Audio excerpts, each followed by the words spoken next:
একটা ছোড়া আছে তমলুকে দাঁড়িয়েছিল, আমাদের মাথার গেরুয়া পাগড়ি দেখে লিখেছে যে মনে হচ্ছে হিন্দি ভাষী বিধানসভা। এরা এইসব চাষ করে, এরা সনাতনীদের হিন্দি ভাষী বলে, বাংলা ভাষী বলে, কখনো মুসলমানদের বলে না। এরা উর্দুতে কথা বলে, এরা বাংলায় কথা বলে। এরা উর্দু স্পিকিং মুসলিম, এরা বাংলা স্পিকিং মুসলিম। কখনো সেলিম সাহেবের মুখ থেকে, এই সায়ন ব্যানার্জিদের মুখ থেকে পাবেন না। এরা আমাদেরকে করে বিভাজন, হিন্দুদের ভাগ করো জাতপাতের নামে, ভাষার নামে, আর মাঝখান থেকে গলে বেরিয়ে যাও। আরে শুনে রাখো সিপিএম, স্বামী প্রণবানন্দ, স্বামী বিবেকানন্দ গেরুয়া পাগড়ি পরে বাংলায় হিন্দুত্ব এবং সনাতনীদের জন্য দেবদূতের ভূমিকা পালন করেছিল। গেরুয়া তিলক, গেরুয়া পাগড়ি, গেরুয়া বস্ত্র, গেরুয়া ধ্বজ, গেরুয়া রং শৌর্যের প্রতীক, বীর্যের প্রতীক, স্বাভিমানের প্রতীক, হিন্দুস্তানের প্রতীক, স্বামী বিবেকানন্দের। শুভেন্দু বাবু, আজ থেকে 5-6 বছর আগে আপনি ফেজ টুপি পরে ইফতার করতে বসতেন। 5-6 বছর পরে এখন আপনি গেরুয়া মাথায় একখানা পাগড়ি বেঁধে আপনি নিজেকে হিন্দু সম্রাট বলছেন। আসলে বিষয়টা হচ্ছে আপনারা এত গো অ্যাজ ইউ লাইক, যেমন খুশি তেমন সাজোর মতো করে ধর্মকে ব্যবহার করছেন রাজনীতির জন্য।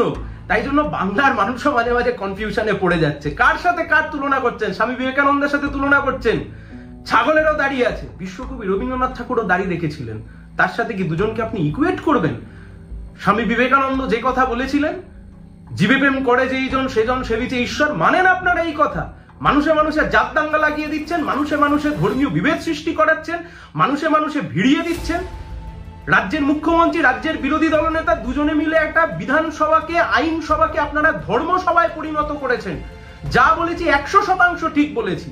একটা গোটা হিন্দি ভাষী অঞ্চলের একটা সংস্কৃতিকে, সেই সংস্কৃতির আগ্রাসন, সেই সংস্কৃতিকে আপনারা বাংলার মধ্যে প্রবেশ করাতে চাইছেন। বাংলা, বাঙালি, বাংলার মানুষ এ কখনো মেনে নিতে পারে না। আপনারা বলছেন হিন্দু ধর্মের মধ্যে আমরা বিভাজন ঘটাচ্ছি। দেখুন তাকিয়ে গোবলয় অঞ্চলগুলোতে দলিতদের ওপর কি অত্যাচার, কি অনাচার হচ্ছে, কিভাবে দলিতদেরকে পিটিয়ে মারা হচ্ছে। আমরা করছি, আপনারা করছেন। হিন্দুত্বের রাজনীতি আর হিন্দু ধর্ম এই দুই কখনো সমান হতে পারে না। হিন্দুত্বের রাজনীতি করতে গিয়ে, উচ্চ বর্ণের হিন্দুত্বের রাজনীতি করতে গিয়ে গোটা বিজেপি শাসিত হিন্দি বলয়ের অঞ্চলগুলোতে যেভাবে দলিতদের ওপর অত্যাচার হচ্ছে, পারবেন এর দায় নিজেকে অস্বীকার করতে? যতই আপনি চান মূল ইস্যু থেকে রাজনীতিকে ঘুরিয়ে দিতে, আপনি পারবেন না। আপনি বলেছিলেন কালীঘাটের ভাইপোকে জেলের ভাত খাওয়াবো। চোখ খুলে তাকিয়ে দেখুন, কালীঘাটের ভাইপো তো ছেড়ে দিন, কালীঘাটের কাকু আজকে জামিন পেয়ে বাইরে চলে এসছে। তাই জন্য আরজিকর ইস্যুর পরবর্তী সময়তে যখন এই ধর্মের রাজনীতি আস্তে আস্তে পিছনের সারিতে চলে গেছিল, ইস্যুর রাজনীতি যখন রাস্তায় এসছে, বামপন্থীরা যখন সামনে এগিয়ে এসছে, তাই জন্য রাজ্যের মুখ্যমন্ত্রী এবং রাজ্যের বিরোধী দলনেতা দুজনে মিলে আপনারা নেমেছেন এই ধর্মের তাস খেলে, ধর্মের বিভাজন করে বাংলার মানুষকে বিভক্ত করে দিতে। আর সেই জন্য আপনারা একটা গোটা বাজেট অধিবেশন নষ্ট করে, গোটা বাজেট অধিবেশনের সময়তে একটা বিধানসভাকে, একটা আইনসভাকে আপনারা একটা ধর্মসভায় পরিণত করেছে। ধিক্কার জানাই আপনাদেরকে।